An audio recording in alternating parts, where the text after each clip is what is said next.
Another day, another pen nga mga bossing. So, ayan. Medyo hindi pa kasi tayo nakakabili ulit kay Tito Calvin. Kaya ito muna.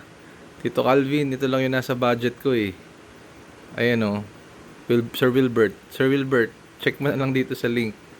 Baka bumili ka nito ng mga 10. Ako kaya ko palang isa.